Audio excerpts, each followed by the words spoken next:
you, the one who is maybe a little bit nervous to launch or hit publish on that new website, that new product, course, or maybe that more high-end, more expensive service. Well, come on in, because in this video, I'm talking to you. By the end of this video, you are gonna have 6 mindset shifts that you need to go ahead and go big in this new decade and get that website, product, or service out there.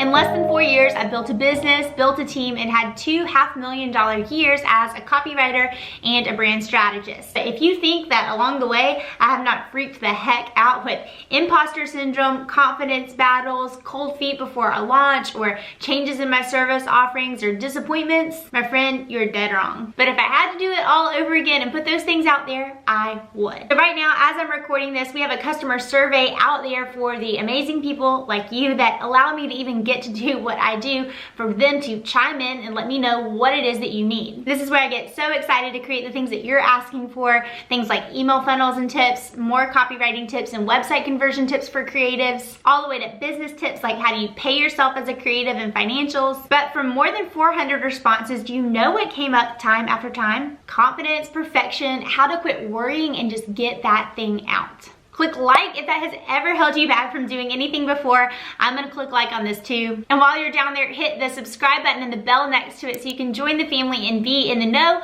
when these trainings drop every Tuesday. And let's get to it. These are 6 things I've learned from launches, both for my own business, my own services, my own products, but also for all of the clients that we help launch. Businesses that are smaller, more brick and mortar style, all the way to big $1 million digital product launches. I've been inside a ton of marketing campaigns, and here's what I've learned. Tip number 1, remember that if you've launched it perfectly, you launched it too late. This is a play on a quote from Reid Hoffman, the founder of LinkedIn, where he said, if you're not embarrassed by the first version of your product, then you've launched it too late.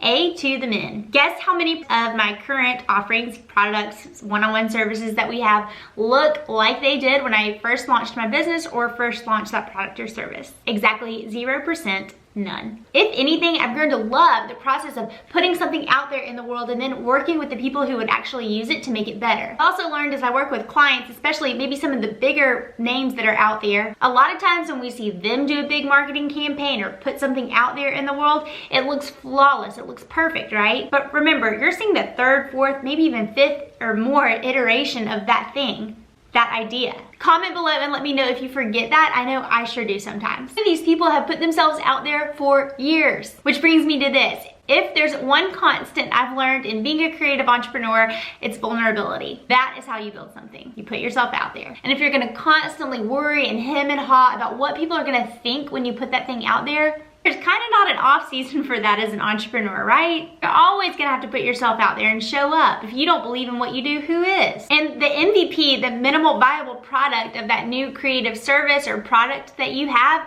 can tell you so much. Stop trying to be so dang perfect when you're launching that new website or product or service. Instead, create a process to scale that thing as you and your business grow. Which brings me to number 2, when that fear does seem so crippling, flip it around, use it as an ally, and use it to help you set proper expectations. My husband had a coach growing up who would tell them that life is never as good as you think, but it's also never as bad either. I used to hate it when Wes would tell me that, but over time I've learned that that's just a quote about setting expectations. When you're afraid to put something out there, the practical step I can tell you is to take a step back, look at everything again, and then set proper expectations for it, realistic ones. Fear isn't a bad thing, and it may just be that kickstart you need to actually put pen to paper and map out what your goals should be. You can create logical goals based off of percentage points, what you've seen perform. This is so important. It's why I give my Prime to Launch students a launch calculator inside the program, because you've got to look at metrics and see what you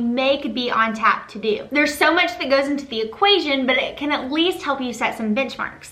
Let me also address the elephant in the room, the elusive 6-figure launch, which if you're an entrepreneur or have been on the internet in 2020 yet, you've heard of. So as you may have heard me say before, launch is just a fancy word for a strategic marketing campaign. That's all it is. Just because you're launching something doesn't mean that there is $100,000 cash flow coming your way, or that it even should be coming your way for this. Maybe it should, maybe it shouldn't. And side note, having a 6-figure launch or even going for a 6-figure business is a great goal. I actually get a little frustrated when I see the bashing of it go on anywhere in the creative industry, because think about it.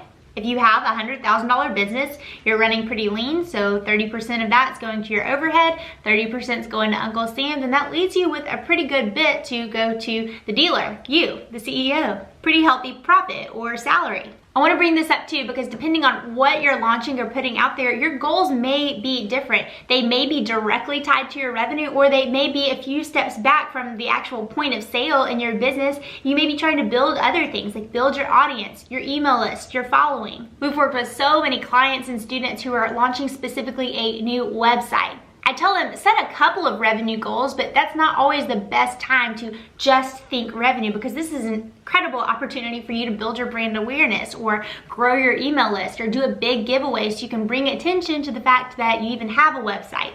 If you're launching a product or service, what kind of data and metrics can you use to help guide your decision making here? I'll link them below, but Gravy is a business that helps support my business, and they have actually recently done a lot of research to try to help people that are in the online space come up with some more hard numbers and statistics that they can expect to see.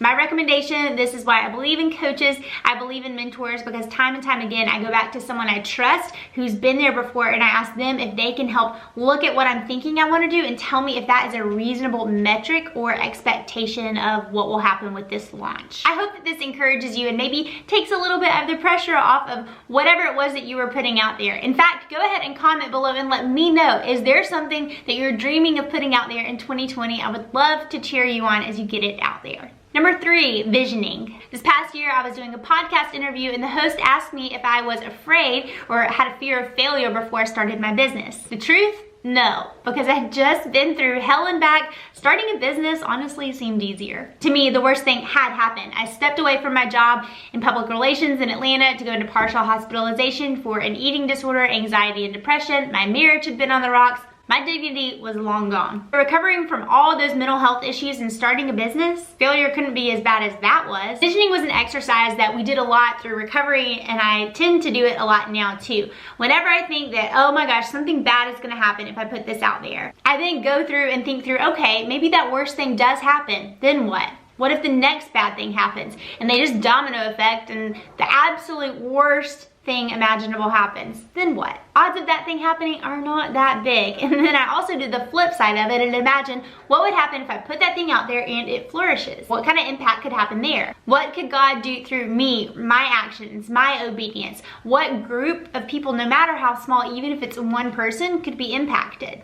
Remember, and I'm preaching to the choir, it is not about you. Keeping that in mind, not easy, but it definitely helps. By the way, over break, I read a great book all about the freedom of self-forgetfulness and having a low opinion of even my opinion of myself. I'll link it below. It was a wonderful read. The next thing that guides me as I want to launch things that I'm passionate about and quit worrying about what people think is number 4. Keep your eyes on your own paper. I feel like I've adopted this habit by osmosis. A lot of the clients in my business that we've gotten to work with over the years are women that I actually look up to a lot, and I've learned by being on the inside and watching them work, they are masters of tunnel vision. They focus on the work that is in their hands and not somebody else's paper. Remember, you're not gonna be for everybody. Be polarizing when you create. Not gonna please everyone, and that's a good thing. If you need to picture a polar bear every time you get fearful, do that. There's someone out there who wants you, not your competition. Build for her.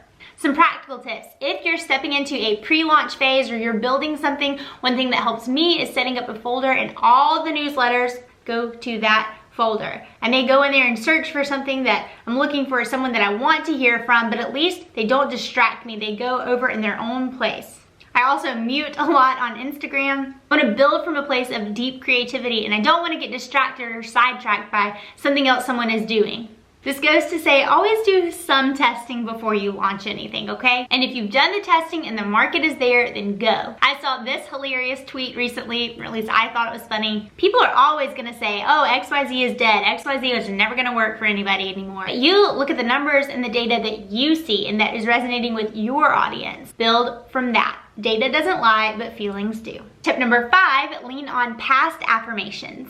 Anytime I'm gonna create and put something new out there, I go back and dwell, at least for a moment, in some of the feedback and the testimonials that we've had from people where it has worked for them, right? If you're struggling with your next right decision, then maybe this will help you. Go back and see where you have gotten results for people. Our brains have that negativity bias hardwired in. We're always gonna hold on to the more negative things that we hear. Sure, it's a survival instinct, but it also makes it kind of hard to build something new sometimes, right? 2 tips here. Number 1, have a sunshine folder or whatever you want to call it. I have a folder inside my Gmail account that just has kind words that we've gotten from people. Anytime they come in, they go to that folder. And number 2, be ruthless in categorizing, screenshotting, and pulling testimonials from your work or the things you're putting out there, and then organize them. Yes, this is going to be helpful when you need to pull that out for the sales process of your copywriting, but it's also nice to have when you're building and you're just trying to give yourself some confidence as you build. Remember, you don't have to be for everyone. You're not going to be. Tip number 6, realize that entrepreneurship is all about risk, so you might as well learn to like it. I really believe to be a productive creative, you need some temperament for failure, which is really just learning something new, right? You may have heard fail, first attempt in learning, and we love to learn as creatives. So if I put something out there and it didn't do what I wanted it to do, can I look at it and think, okay, cool experiment. What did I learn? Look at the way that fast-tracked your way to gain new data and insight. As you stop making excuses and get your ish together to launch whatever it is that you want to put out in the new year, I want you to look down below and grab my copy and content checklist of everything that you are going to need to have written before you put that thing out in the world. Thousands of other creatives have gotten their hands on this, and I think it'll help you too. Hit that like button if this video in any way inspired you to do the dang thing this year, and don't forget to hit subscribe too. And if you need a little clarification on what the whole difference is anyway between copy and content you need for your next marketing campaign or launch, then be sure to watch the next video where I'm breaking both of those things down in detail. As always, thanks so much for tuning in.